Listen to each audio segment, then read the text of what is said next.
Fishing is a hopeful endeavor. Think about it.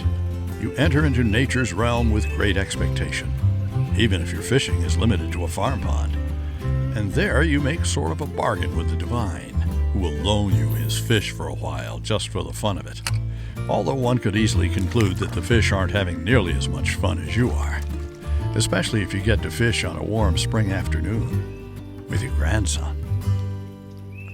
For Duane Raver, fishing and fish have been his way of life and vocation for a very long time. Oh, man. He's been catching and painting fish for going on 8 decades. If you've ever seen magazine covers like these over the years, you've seen Duane Raver's art. It's little wonder that a fish just like this could find its way first onto canvas and then into print. And wonder more that Duane got into art at all after hearing what his high school art teacher had to say back in Iowa. Mr. Raver, I just don't believe you've got a future in artwork. Clearly he did, but it took a while for him to get the idea. I was really surprised that I had that ability. I thought the kid right next to me in the desk could do exactly the same thing I could do.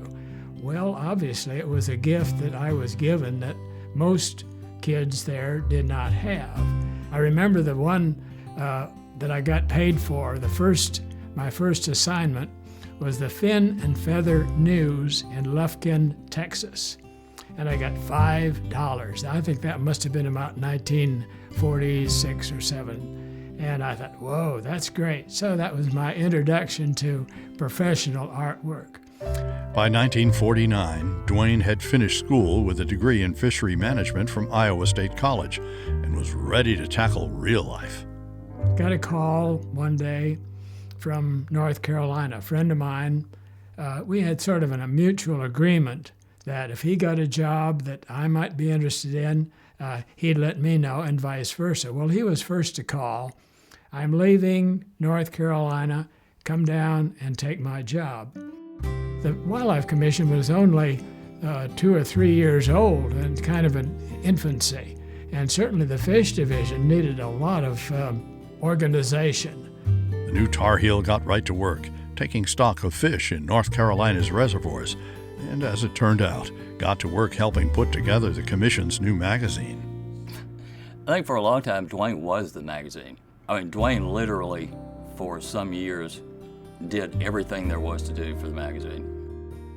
Duane would paint the covers. He would paint illustrations for the inside of the magazine. He would literally paste up the pages when pages had to be pasted up and then shot, and the negatives were printed. Duane did everything. I mean, I think really Duane made this magazine. I think his paintings made this magazine. I strive for accuracy. What comes to mind was a cover that I did for the Wildlife magazine of a turkey gobbler. And it got in print, and about 2 weeks later, I got a communique from a turkey hunter in Florida. Mr. Raver, that's a nice gobbler on there, but it's the only one I ever saw that didn't have any spurs.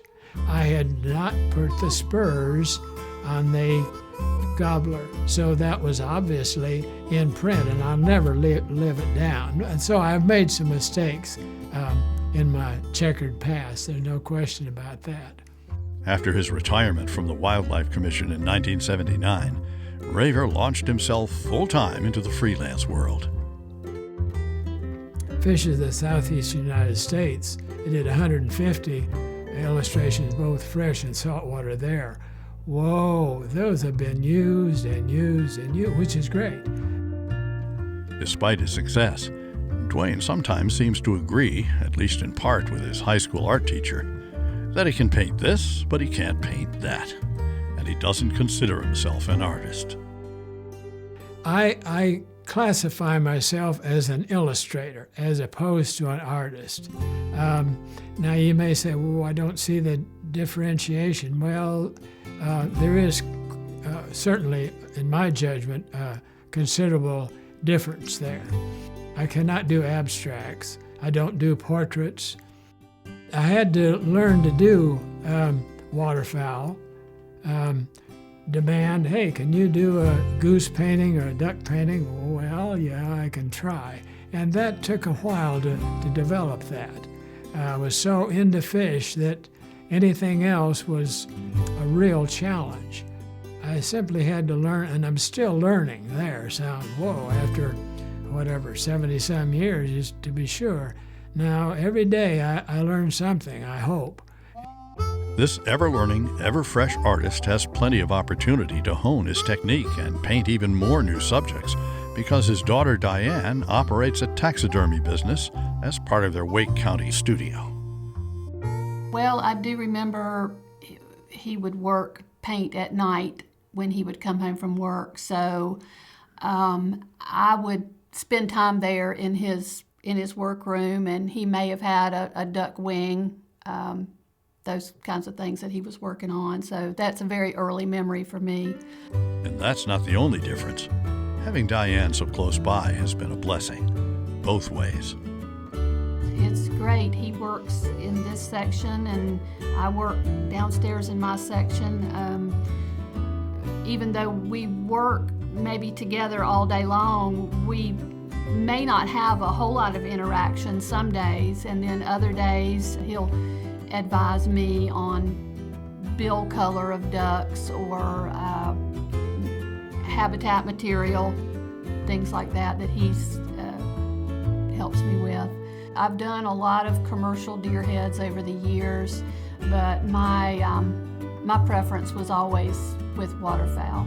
There's so many different species, different poses, flying, standing, a lot more interesting. Both father and daughter consult the real thing from time to time, including a stash of bird wings Duane keeps in a file cabinet. When painting something as elaborate and finely detailed as this mother wood duck and her hatchlings, he often refers to actual specimens, much like Audubon did for his life studies.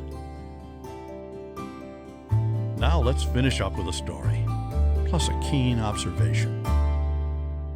Okay, this is an original watercoloring that Duane Raver did in 1946 when he was a student at Iowa State College.